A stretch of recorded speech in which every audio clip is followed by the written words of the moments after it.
Happy Father's Day. I have 7 children. I'm less careless about writing. How many of you write on computers? Oh, great. How many of those are IBM compatible computers? And how many Macintosh? How many of you use WritePro? How many of you are underprivileged?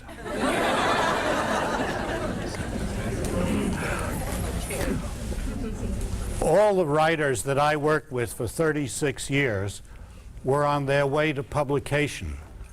So I have tunnel vision. That's the only thing I'm concerned about, is getting a work published. I can't compete with your parents. I don't provide genes. What I teach is craft. How to make something, how to improve it, how to make it better.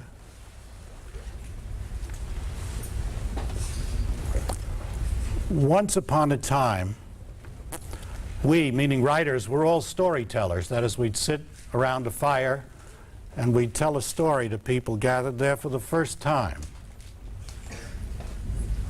And sometimes we'd notice that somebody was drifting off or not paying attention. And at other times we noticed that people seemed excited, their eyes seemed excited at what we were saying.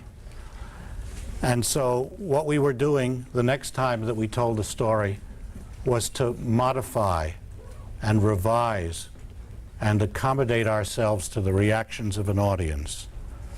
That's when craft is best used in the process of revision.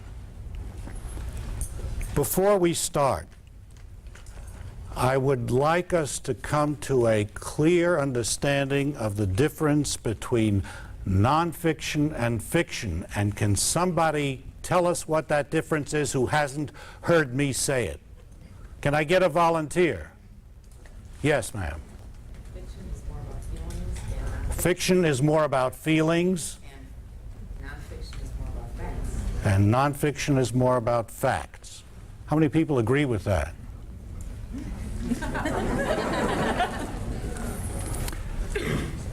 Nonfiction is the conveying of information. Fiction is the evoking of emotions in an audience. Those are totally different mindsets.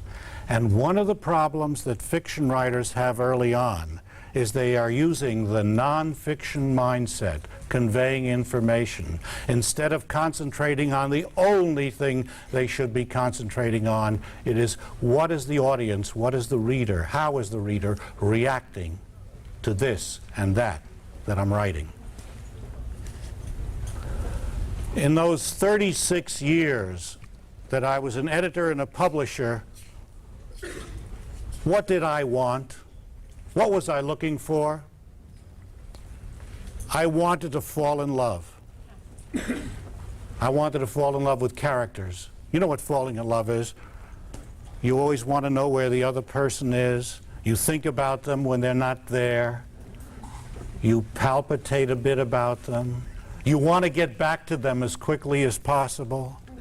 That's the way I want to feel about the characters in your book. And so the question before us is, how do we do that? And we have to understand that we've got fierce competition. For instance, God. I mean, God creates a lot of characters, a lot of boring characters, and we can't afford to. We are not competing with the doorman who sees people as tall and short or skinny or fat.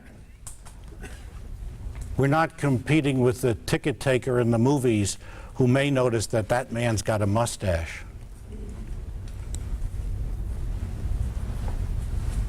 A doorman might say, she was skinny.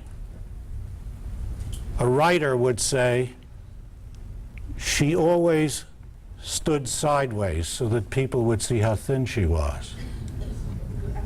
you notice that the writer is characterizing. A doorman might say, he was very tall. A writer might say he stooped a bit, as if the ceiling were a bit too low for his height. Characterizing a man who has been oppressed by ceilings all of his life. The big difference really is between civilians and writers. You know, civilians they're the people who think they're writing all the time, and they are. They write memos and letters and notes to the maid and whatever. But what they do is very different from what we do. If you're a writer, you're at war. Civilians aren't at war. You're in war with boredom.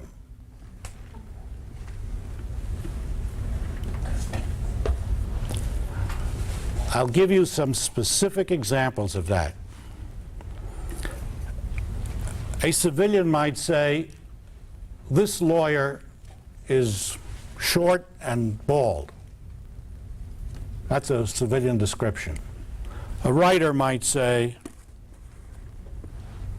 this lawyer is so short you wouldn't be able to see him if he sat behind a desk. And he's Yul Brynner bald. But when he shakes your hand, you know this dude could squeeze an apple into apple juice.